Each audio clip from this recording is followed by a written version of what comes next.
Greetings and thank you for joining me as we continue our discussion about Developing the Leader Within You 2.0, one of John Maxwell's best-selling books on leadership. I believe it's sold over 2 million copies.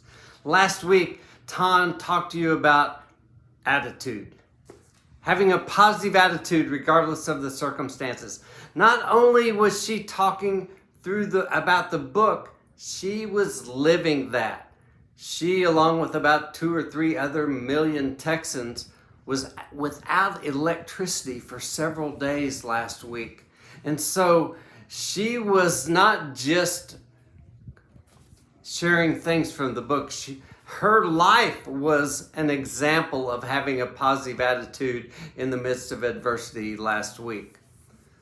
This week we're talking about the heart of a leader, which is serving others. Zig Ziglar famously said, "You can get what you want in life if you help other people get what they want in life." Leaders help other people be successful. It's not just about me as a leader, it's about me helping those that I'm leading. And when we help others be successful, we're successful as well. And here's how we serve others. We think about, what can I do to help them be successful? We ask them, well, what can I do to help you be more effective in your job? What are your needs? How can I help you to grow? And you have a growth environment. I'll just share a quick example in my own career. I was in the CEO's office one day in the early 2000s. This was before smartphones where we just have directions at our fingertips and things like that. I was traveling to 30 different states at the time.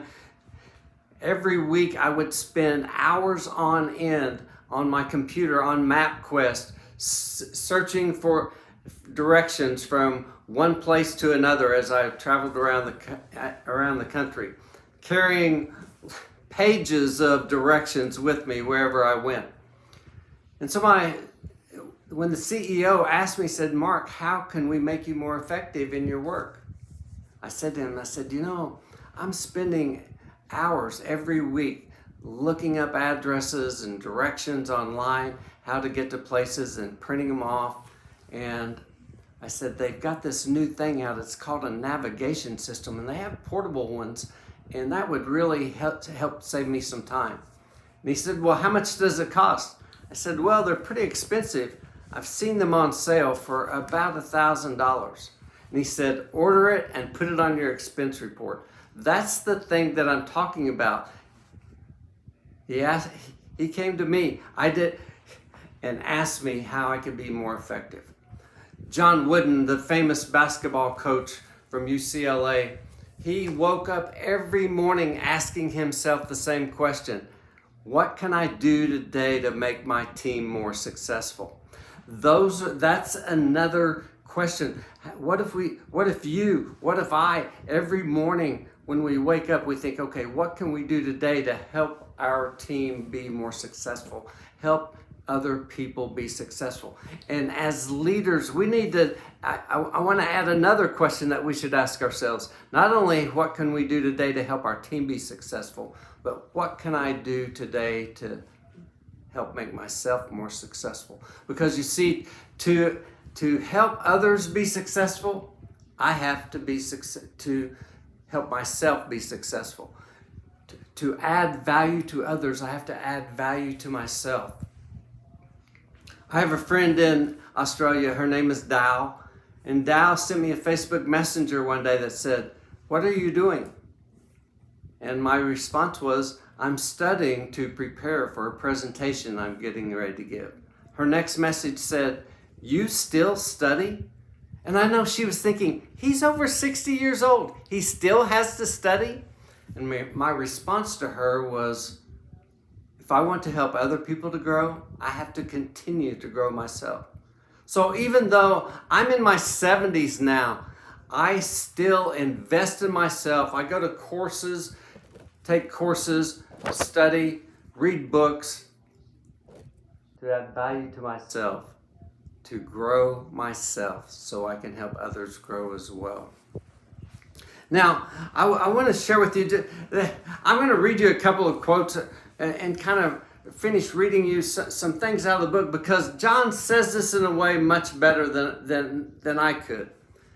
So he says this, he says, serving others purifies our motives. He quotes Dieter Uchtdorf as saying, as we lose ourselves in the service of others, we discover our own lives and our own happiness. You see, that there's a principle here. A lot of us think, oh, if I could only have this or do that or go there or whatever, I would be happy. We want other people to make us happy. Things have to go good for us to be happy. But that's not true. People striving for just do things that make them happy are sometimes very miserable. You can look at celebrities who we would think, oh man, they have the world by the tail, but they're miserable. It says, as we lose ourselves in the service of others, we discover our own lives and happiness. You see, it's when we're serving others, when we're giving of ourselves, when we're lifting other people up, we're fulfilling our purpose and that's what gives us happiness and joy.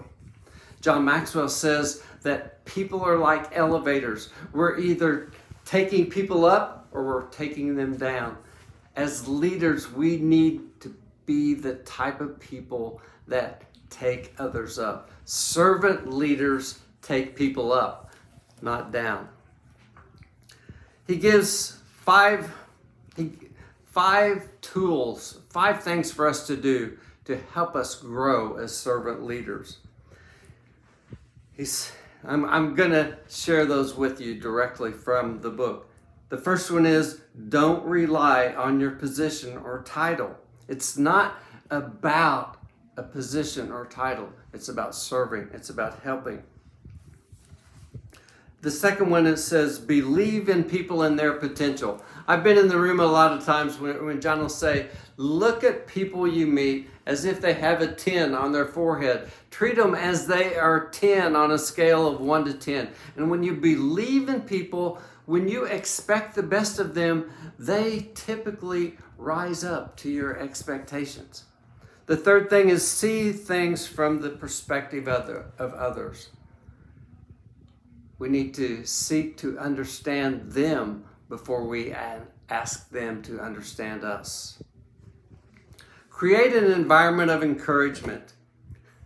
John Maxwell, you see this quote on Ton and my website, on the Encourage Team website. John Maxwell says, encouragement is oxygen for the soul.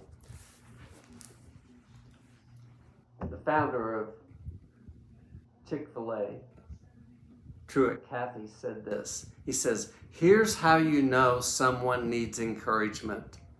They're breathing.